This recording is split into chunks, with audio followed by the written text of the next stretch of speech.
Hello, it's the weekend of Saturday, July 15th and Sunday, July 16th, 2017. You are listening to Inception Radio Network, voice of the fringe majority. This is Carol Carl with Off the Beaten Path for the UFO Headline News. It's a weekend with skies to watch, and so here's what earthsky.org promises tonight, and probably tomorrow night too, but just a slightly different version. We get to talk about Ophiuchus, the 13th constellation of the Zodiac. Tonight, look for the faint constellation Ophiuchus the Serpent Bearer. From the Northern Hemisphere, look southward at mid to late evening all the month of July. From the Southern Hemisphere, look about that same time, but look directly over your heads. From all parts of Earth in the month of July, Ophiuchus, let's spell that. It's Ophiuchus. It's sometimes called the 13th or the forgotten constellation of the Zodiac. The sun passes in front of Ophiuchus from about November 29th to December 17th. And yet, no one ever says they're born when the sun is in Ophiuchus, astrologically speaking, and that's because Ophiuchus is a constellation, but not a sign of the zodiac. So, what's the difference?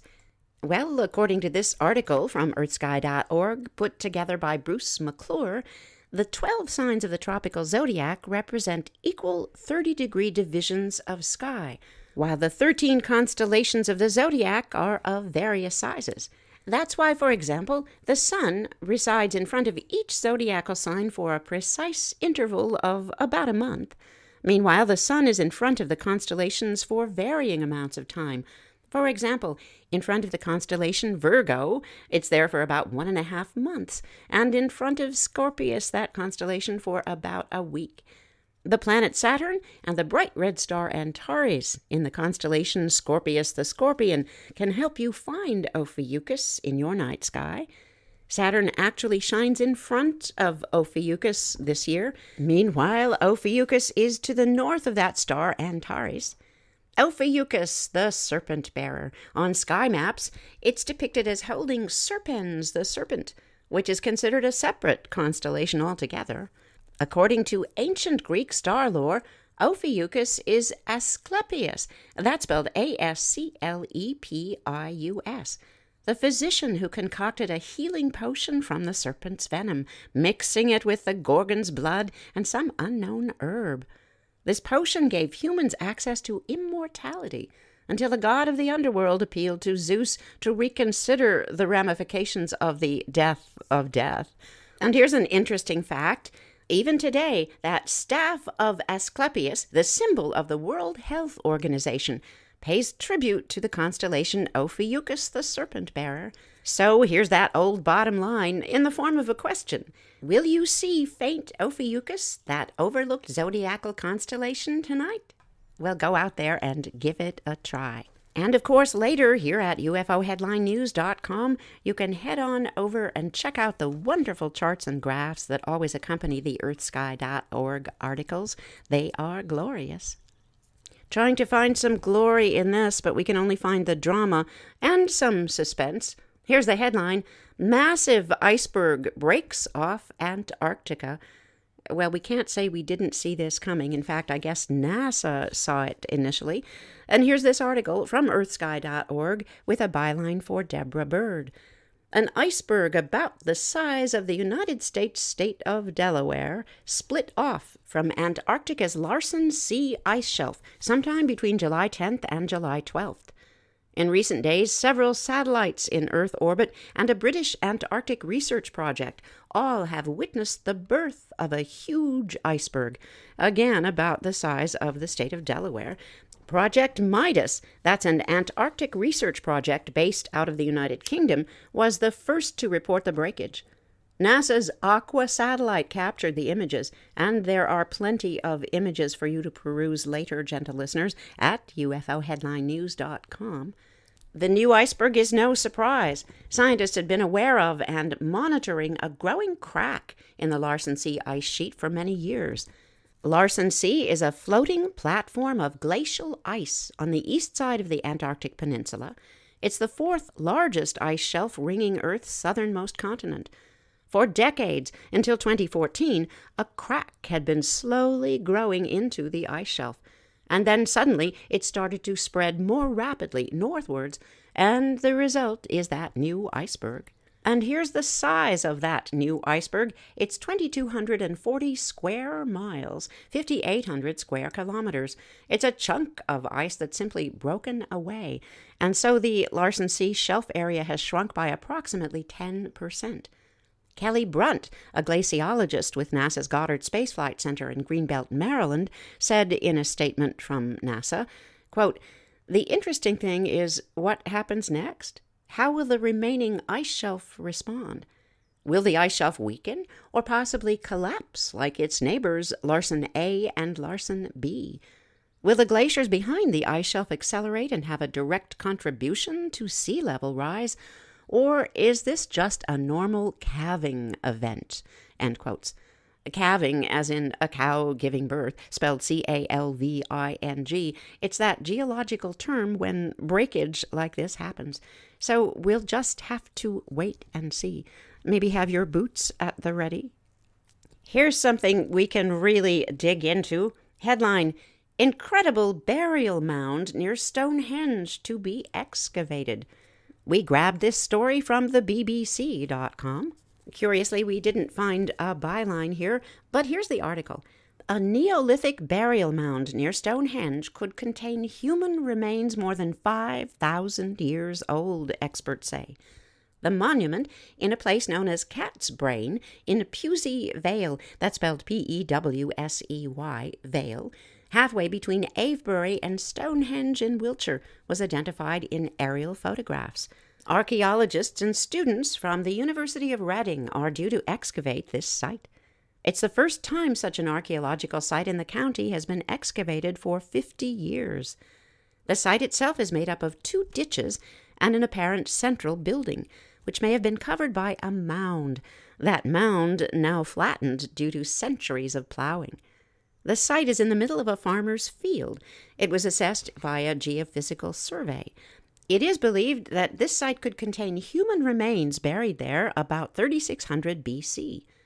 Dr. Jim Leary, director of the university's Archaeological Field School, said this, quote, "Opportunities to fully investigate long barrows are virtually unknown in recent times, and this represents a fantastic chance to carefully excavate one using the very latest techniques and technology, discovering the buried remains of what could be the ancestors of those who built Stonehenge would be the cherry on the cake of an amazing project," end quotes.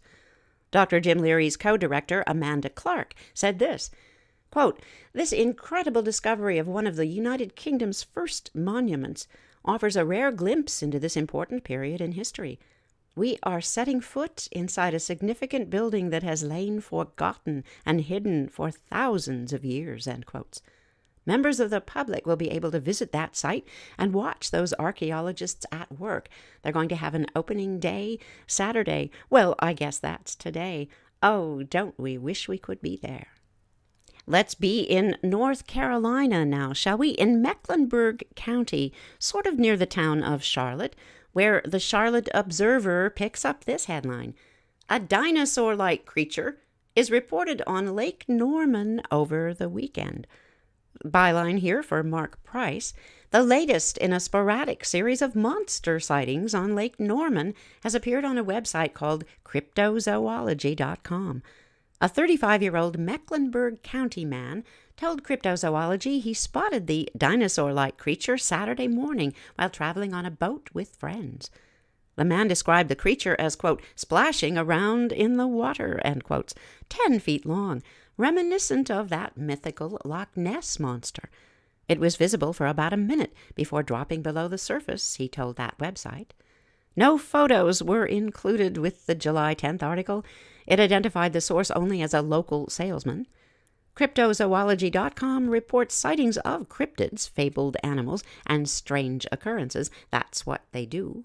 It's just the latest in an ongoing series of monster sightings on this man-made lake, Lake Norman. In fact, there's even a website called LakeNormanMonster.com that allows people to post their sightings. Most describe the creature, who's called Normie, as looking like the famed Loch Ness monster that allegedly inhabits Loch Ness in the Scottish Highlands. And it looks here as though Normie is getting lots of PR. There's a page devoted to Normie on the website unknownexplorers.com. It notes there's no physical evidence to support the existence of a monster living in Lake Norman. That site, unknownexplorers.com, speculates the sightings could involve a giant catfish or something called an alligator gar fish. Quote, descriptions of Normie vary from sighting to sighting and range from a crocodilian-like creature to the more classic three-humped serpent. That's what they say at unknownexplorers.com. They continue, most that have seen the Lake Norman monster seem to agree that the beast is more fish-like, with a slender body, thick whisker-like appendages, flippers, and a raggedy-looking dorsal fin, end quotes. The Charlotte Observer has covered these ongoing Lake Norman sightings, which date back nearly 50 years. A few dozen witnesses have posted sightings on LakeNormanMonster.com, including some from last year. Descriptions range from a dinosaur-like monster to a giant snake with fins and thick whiskers. Here's a quote from John Eds of Huntersville. Quote, I was on a boat when a huge force from below knocked me overboard. I got back onto my boat, and then I saw a Nessie-like sea monster swimming away from me. This thing looked to be 15 feet long, end quotes. Oh, that would be exciting. The key phrase here, the monster was swimming away from me. That's a good thing. A witness identified as Nate from Denver, North Carolina, posted that he and his girlfriend saw the creature while they were on a jet ski in 2014. He says, quote, we both saw a large body come to the surface. This thing was dark and shiny in some spots, but it was at least 14 feet long. We were both scared to death. She's now scared to swim there, but I'm really curious, end quotes. Oh, we're all curious. We'll keep checking the area of Lake Norman, Mecklenburg County, North Carolina, see what else comes to the surface. Since we're talking about critters of unknown origin, this fits in right about here. The oldest account of Bigfoot was recorded in 986 A.D. This is from the Sasquatch Chronicles, and here's what it says. The oldest account was recorded by Leif Erikson and his men in 986 A.D. During their first landing in the New World, the Norsemen wrote about man-like beasts that were, quote, horribly ugly, hairy, swarthy, and with great black eyes, end quotes. Among his accounts, Leif Erikson told of seeing huge, hairy men who towered over him and his men. The, quote, huge, hairy men, end quotes, according to Leif, lived in the woods, had a rank odor and a deafening shriek. According to this article from Sasquatch Chronicles, which is uncredited, it should be noticed that Leif Erikson and his men describe these man-like beasts, loud, foul-smelling, as clearly distinct from native peoples. Apparently, Leif Erikson had several sightings of these huge, hairy men before departing the island. They called this creature Skellring. That's spelled Skellring. People believe that the creature Skellring is what we know today as Bigfoot. This is the earliest recorded encounter with Bigfoot or Sasquatch. That Norse word, Skellring, it's a term of contempt. It means roughly a barbarian. What is interesting is the word hairy. The Norse were a hairy people themselves, big men with matted hair and beards. Why did they remark on the Skellring being hairy? Was it because they were that much hairier than the Norsemen? Well, we have to leave that part because we're going to track down now the first recorded sighting of Bigfoot in the United States. It's nearly as difficult, according to this article, as tracking down that mythical hairy creature itself. While most sources seem to agree that the first credible evidence of Bigfoot in North America was discovered in 1811, it happened near the town of Jasper, Alberta, Canada.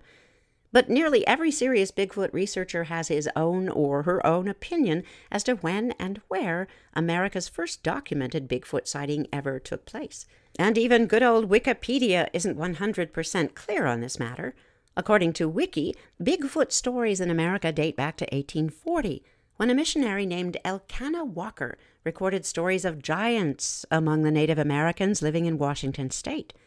In 1847, Paul Kane recorded similar stories about skookums, supernatural cannibalistic wild men living on Mount St. Helens. Of course, since Walker and Kane only recorded oral legends, these cannot be cited as actual Bigfoot sightings. In fact, even that well-known sighting in 1811 in Jasper, Alberta, cannot truly be called a legitimate Bigfoot sighting. A trader named David Thompson merely found some strange four-toed footprints in the snow. These prints measured 14 inches in length and 8 inches in width. However, David Thompson did not actually see the creature which left those prints. Other early well-publicized Bigfoot sightings, such as the 1884 capture of Sasquatch in British Columbia, later turned out to be hoaxes. According to some researchers, the first documented and credible Bigfoot sighting in North America didn't occur until 1924, when a Canadian lumberjack, Albert Ostman, claimed to have been captured and held captive by a family of Bigfoots near British Columbia's Toba Inlet. Although hundreds of Bigfoot sightings took place before 1924, Albert Ostman had the foresight to sign an official declaration indicating that his story was true under oath and by virtue of the Canadian Evidence Act, thereby cementing his legacy. As one might imagine, today's internet has changed things up just a tad. Many sightings, many accounts, sometimes footage.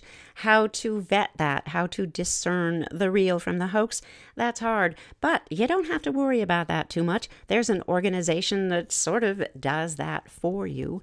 It's the BFRO, the Bigfoot Research Organization. They've got history. They have a geographical database of sightings and reports. In fact, here's what they say about themselves. This comprehensive database of credible sightings and related reports is maintained by an all-volunteer network of Bigfoot Sasquatch researchers, archivists, and investigators in the United States and Canada. If you have had a sighting in the United States, Canada, or any other country, they ask you to please take a moment, report it to their team of scientists. So while we're here, gentle listeners, why don't we pick up a sighting reported to BFRO? The year 2017, season summer, month June, date 25, state Ohio, the county Hocking County. The location details. This was in the vicinity of Rockbridge State Nature Preserve. The nearest town was Rockbridge, and the nearest road was number 33. Observed. I stopped at a nature preserve to hike. On my way in, I had passed at least 14 people in various ways on their way out. I'd walked down across the bridge, and I was looping back. It was about 4 p.m. As I was rounding a bend, I heard something big run away in the woods. I thought I'd scared a deer, so I continued on. This is when I rounded the bend and saw a print on the trail, going the opposite direction of whatever I heard scamper away. The ground was hard. The print was only about a quarter-inch into the dirt. There were no other people prints. There was nothing on that trail. So, as I'm taking pictures, something crashes in the trees above me. I covered my head, waiting for a big branch to fall on me. After that, I hightailed it out of there. I left, passing another half a dozen people on their way in as I made my way out. I never expected, nor was I looking for anything on such a populated path. If it wasn't for the fact that I had heard something right before and right after I found that print, I would have seriously leaned toward fake. The time and conditions, it was sunny, cooler, 4 p.m., The park is situated along the Hocking River, which is notable for its natural rock bridge. Oh, what a perfect setting for a sighting. And an update, on July 1st, investigator for BFRO, Mark DeWorth, and the writer of this, who is uncredited, went into the location for an on-site investigation. That track was still visible and congruent with the witness's recount and submitted photos. Photos were taken for documentation purposes. And then there's a chart of the measurements. Oh, the length, 18.5 inches. The toe width was minus 7.75 inches. The heel width was minus 6.5 inches. The track was not cast due to normal erosion, time elapsed, and recently there had been heavy rains. The witness felt like there were two separate individuals around him, as he could hear heavy movement on both sides of him. He was truly terrified during this event, which caused him to panic and flee the area. Having vast experience in this part of Fairfield County and a vast knowledge of all close-by nature preserves, the person who writes this for BFRO said that he wasn't surprised about that possibility. There's a nice convergence of creeks, Buck Run, a few miles down to this area, leading eventually to the Hocking River and down into Wayne National Forest. Oh, by the way, we were so wrong. Yikes. The investigator here, not a guy, a gal by the name of B. Mills. She's a native Ohioan, employed as a registered nurse in Columbus, Ohio. All right, cue the skulls. Grisly music, but exciting, archaeologically grisly. From theatlantic.com, here's the headline. Archaeologists in Mexico find an Aztec Tower of Skulls. Subheadline, existence of the edifice has been rumored since the conquest of Hernan Cortés. This story isn't brand new breaking news. It's about a week old, but here we go. Archaeologists in Mexico City say they've discovered part of the long-rumored Huey-Tzompantle. Let's spell that. Huey, second word, Tzompantli, a rack of human skulls believed to measure some 200 feet in diameter. The tower sat on the edge of the Templo Mayor, a temple devoted to the Aztec god of sun, war, and human sacrifice. While its existence has been talked about since the conquest of Hernan Cortés, now that researchers have uncovered these skulls, they've raised more questions about Aztec practices. Quote, something is happening that we have no record of, and this is really new. The first in Huey-Tzompantle, end quotes. That's from Rodrigo Bolanes. He's a biological anthropologist working on that dig. 2 years ago, researchers from the National Institute of Anthropology and History started their dig at the edge of Mexico City's Metropolitan Cathedral, which now covers that ancient site of Templo Mayor. The discovery is one of the most important related to Aztec ceremonial practice.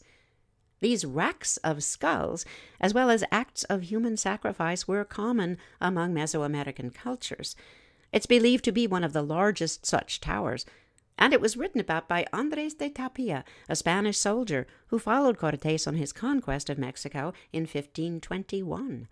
In his account, de Tapia said the rack included tens of thousands of skulls, quote, placed on a very large theater made of lime and stone, and on the steps of it were many heads of the dead, stuck in the lime with their teeth facing outward, end quotes. The Huey-Tzompantle, a display of heads of those sacrificed, was meant to showcase Aztec power. Other cultures like the Maya and the Toltec had similar customs, and oftentimes they were built from the heads of captured enemies. Researchers didn't expect to find so many skulls from women and children, because it was believed that mainly young men fought and were sacrificed for these ceremonies. Here's Rodrigo Bolanes again. He says, quote, we were expecting just men. The thing about the women and children is that you'd think they wouldn't be going to war, end quotes. Archaeologists on the site have uncovered more than 650 skulls so far, many covered with lime to bond them together. The edifice forms a large inner circle that raises and widens in a succession of rings. These skulls in the Huey-Tzompantle would have been set after they'd been displayed publicly in other smaller racks around the ancient city of Tenochtitlan, which served as the Aztec capital, and later became Mexico City. The base of the Huey-Tzompantle has yet to be uncovered, and archaeologists expect to find many more skulls. The publication El Economista reported that archaeologists have also found a wooden rectangular platform at the center, with the imprint of 16 poles that created a kind of palisade. With only a quarter of the excavation completed, the walls at this point seem to spread 110 feet long. Researchers say they have no doubt this is the ancient structure Del Tapia wrote about. Oh, we found a byline for the guy who wrote about this. It's J. Weston Phippen. He's a senior associate editor at The Atlantic, where he covers the news. Safe to say, most of you gentle listeners are aware of this story. We weren't going to touch it with that proverbial 10-foot pole, but it's not going away. It's curious, and we'll let you decide where you weigh in on it. It features some players from a previous situation in Mexico City, the alien mummy. That didn't turn out so well. Well, Jaime Maussan has found something else. Here's the headline. There are aliens, and there are these mummified Peruvian aliens. This story is from the New York Post. Here's the story. Claims that 5 1,700-year-old mummies look more reptilian than human have been causing a stir with conspiracy theorists.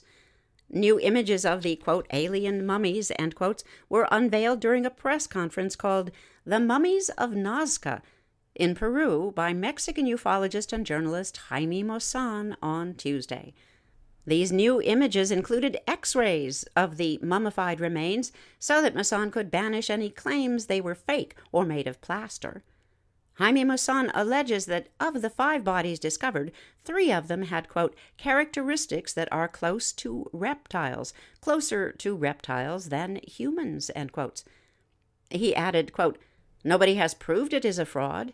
We are going to present preliminary evidence that will determine in the vision of the media, in the vision of popular consciousness, the validity that this has, end quotes. Maussan has claimed that carbon dating samples of the body date it between 245 to 410 AD, although this result has not been verified as true. Footage of the so-called mummified alien was released last June, and it wasn't very convincing. Supposedly filmed in the ancient city of Nazca, Peru, users pointed out that the corpses, and the corpse in particular, looks like it's a finished cardboard creation. Well, we thought everything from papier-mâché to plaster of Paris. And whatever medium was used, if this is indeed a hoax, seems to have crumbled and be lying about this mummy in the photograph. And there's a video posted by website Gaia.com. They charge curious users money to view their exclusive paranormal content.